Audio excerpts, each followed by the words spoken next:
দুখীয়া ঘৰৰ বোৱাৰী। ৰাতিপুৱাই কাঞ্চন ঘৰৰ কাম কৰি আছিল। বোৱাৰী, চাহ হ'লনে? মা হৈছে আৰু। যেতিয়া কাঞ্চন চাহ ছেকিবলৈ যায় তেতিয়া হঠাতে চাহসমূহ পৰি যায় আৰু ইয়াৰ শব্দ শুনিবলৈ পাই শাহুৱে পাকঘৰলৈ যায়। ৰাতিপুৱাই আৰু এটি লোকচান। এই চাহপাতসমূহ মোৰ ল'ৰাই আমেৰিকাৰ পৰা আনিছিল। এতিয়া ইয়াৰ দাম তোৰ এই দুখীয়া মাৰা দিব নে তোৰ দুখীয়া দেউতাৰাই? সৰি মাজি, সৰি। এতিয়ালৈকেতো আপোনালোকে গমেই পাইছে এই কাহিনীটো হৈছে কাঞ্চনৰ, যাৰ মাকৰ ঘৰ খুবেই দুখীয়া, যাৰ বাবে কাঞ্চনে শাহুৱেকৰ পৰা কথা শুনিব লগা হয়। এতিয়া কেনেকৈনো বাচিব কাঞ্চনে এই কথাসমূহৰ পৰা? আহকচোন চাওঁ। এদিনাখন কাঞ্চনৰ ননদ ৰোহিণী ঘৰলৈ আহে। ভালে আছানে মা? মোৰ ভালেই, কিন্তু তোৰ এই বোৱাৰীজনীৰ কাৰণে মোৰ শান্তি নোহোৱা হৈছে। বাৰু এইবিলাক বাদ দে, তোৰ ভালনে? মা মোৰ ভাল। এয়া লোৱা, মোৰ শাহুমাই তোমাৰ কাৰণে উপহাৰ এটি পঠাইছে। আমি যেতিয়া কাশ্মীৰ ফুৰিবলৈ গৈছিলোঁ তেতিয়াই আনিছিল, তোমাৰ বাবে সেই কাশ্মীৰৰ পৰা। আৰে বা, তোৰ শাহুমাইতো মোৰ বাবে বহুত ভাবিছে, ধন্যবাদ কবি মোৰ। ভণ্টি, যোৱা মাহতেতো তোমালোকে ছিংগাপুৰ গৈছিলা আৰু এতিয়া কাশ্মীৰলৈ গ'লা। বৌ গৈছিলোঁ, তাত কি হ'ল? যেতিয়া লগত পইচা থাকে তেতিয়া এই সকলোবোৰ সম্ভৱ। আচলতে কি জানাব, মোৰ মা দেউতা আৰু মোৰ শহুৰৰ ঘৰখন তোমালোকৰ নিচিনা দুখীয়া নহয় যে এসাঁজ খাই এসাঁজ ভাতৰ বাবে ভাবিব লগা নহয়। তেতিয়াৰ পৰা চাই আছো কথা পতাত ব্যস্ত, কথা পালি একোৱেই নেলাগে। ইমান দিনৰ মূৰত মোৰ ছোৱালী ঘৰলৈ আহিছে, চাহ পানীতো দে। কি জানিব দুখীয়া ঘৰৰ ছোৱালী। দুখীয়া ঘৰৰ মানুহে বতাহত যাই থাকে। থাকিবও পাৰে, সেইবাবেতো তোক এতিয়ালৈকে একোৱেই সোধা নাই। শাহুৱেক আৰু ননন্দৰ কথাবোৰ কাঞ্চনৰ বহুত বেয়া লাগিল। মনে মনে কাঞ্চন তাৰ পৰা গুচি যায় আৰু ননন্দৰ বাবে চাহ ভুজিয়া লৈ আহে। এইবিলাক কি মা? ভুজিয়া? মোৰ কি ইমানে সন্মান নোহোৱা হৈ গ'ল যে তোমাৰ বোৱাৰীয়ে মোক ভুজিয়াৰে চাহ দিছে? নহয় মাজনী, ৰবি, মই এতিয়াই তাইক কৈ আছো। কাঞ্চন, আৰে বোৱাৰী কাঞ্চন, এইপিনে আহ। মা কওক। এইবিলাক কি হা? মোৰ ছোৱালীক কি তই তোৰ ঘৰৰ দুখীয়া মাৰা দেউতাৰে বুলি ভাবিছা যে ভুজিয়াৰে চাহ দিছা? মোৰ ছোৱালীৰ বাবে এতিয়াই গৈ চিঙৰা লৈ আহ। কিন্তু মা। কোনো কিন্তু নাই, যি কৈছো সেইটো কৰ, নহ'লে তোকো তোৰ দুখীয়া মায়েৰে দেউতাৰে ওচৰলৈ পঠিয়াই দি। কাঞ্চন কোনো ধৰণৰ উত্তৰ নিদিয়াকৈ ননন্দৰ বাবে চিঙৰা আনিবলৈ যায়, যাৰ বাবে কাঞ্চনৰ ঘৰলৈ অহাত দেৰি হয় আৰু ভাত বাঢ়ি দিয়াটো দেৰি হয়। বোৱাৰী, আজি ভাত দিয়াত বহুত দেৰি হ'ল যে? দেউতা, আচলতে। ইয়াৰ পিছত কাঞ্চন একো নকলে আৰু মনে মনে ভাত খাবলৈ ধৰিলে। ভাত খোৱাৰ পিছত পাকঘৰত। তুমি কি এটা কাম ভালদৰে কৰিব নোৱাৰা? তোমাৰ মায়ে একোৱে নিশিকালে? ইমান দামী বাচন বৰ্তনটো থাকিব লাগিব ন মাজনী শিকাবলৈ, কেনেকৈনো শিকাব?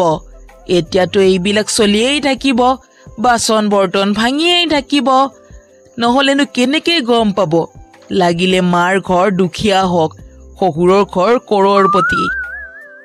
কাঞ্চন এতিয়াও একোৱেই নকলে আৰু মনে মনে থিয় হৈ থাকিল। ইয়াৰ পিছত কাঞ্চন সকলো কাম কৰি ৰুমলৈ যায়। কাঞ্চন, নিজৰ কেনেকুৱা অৱস্থা কৰিছা? কিয়? কি হ'ল? আমাৰ বিয়া যোৱা কেইদিনমানহে হৈছে, তুমি এতিয়াৰ পৰাই কোনো ধৰণৰ শৰীৰৰ যত্ন কেলেই নোলোৱা? নাই, একো নাই। আচলতে ঘৰৰ কামবোৰৰ বাবে সময় নেপাওঁ। তুমি এইখন ঘৰৰ বোৱাৰী, কাম কৰা মানুহ নহয়। সময় নোপোৱা তো সময় উলিওৱা। ঠিক আছে।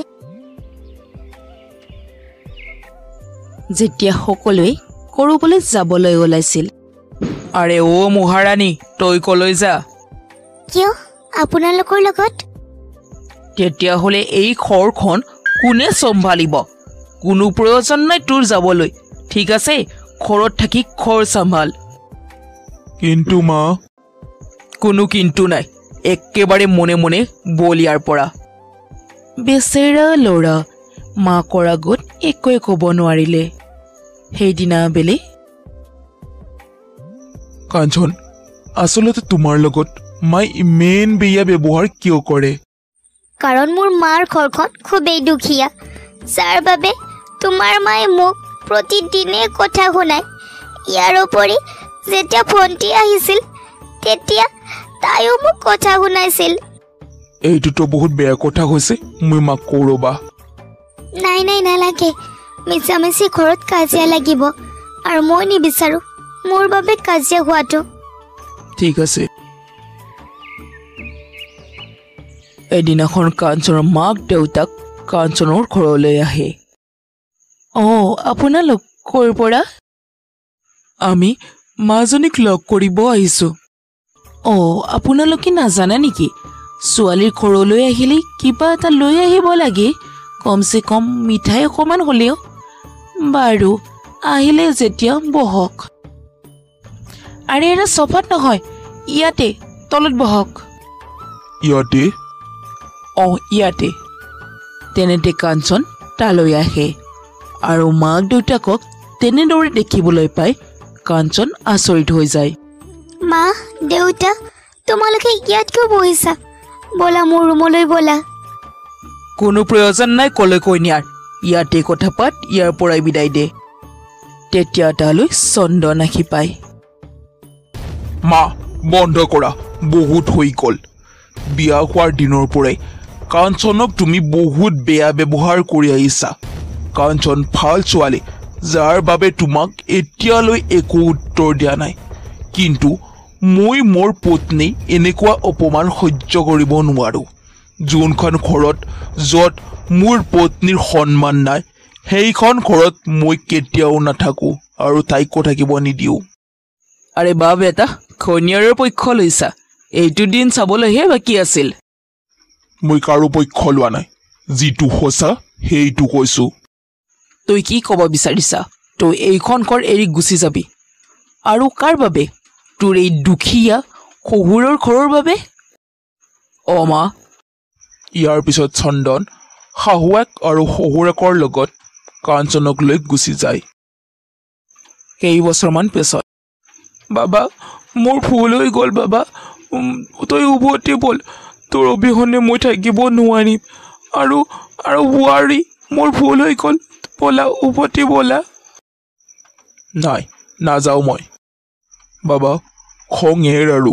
তোৰ মাই বহুত সলনি হৈছে, এতিয়া তই আৰু খং ধৰিব নালাগে, ব'ল উভতি ব'ল। শুনা না, হ'ব দিয়া, এতিয়া আৰু খং এৰা। মা নিজৰ ভুল বুজি পাইছে। ব'লা না, এতিয়া আমি আমাৰ ঘৰলৈ যাওঁ। ইয়াৰ পিছত চন্দন মাক দেউতাকৰ সৈতে ঘৰলৈ উভতি আহে আৰু চাৰিওৱে মিলা প্ৰীতিৰে থাকিব ধৰিলে।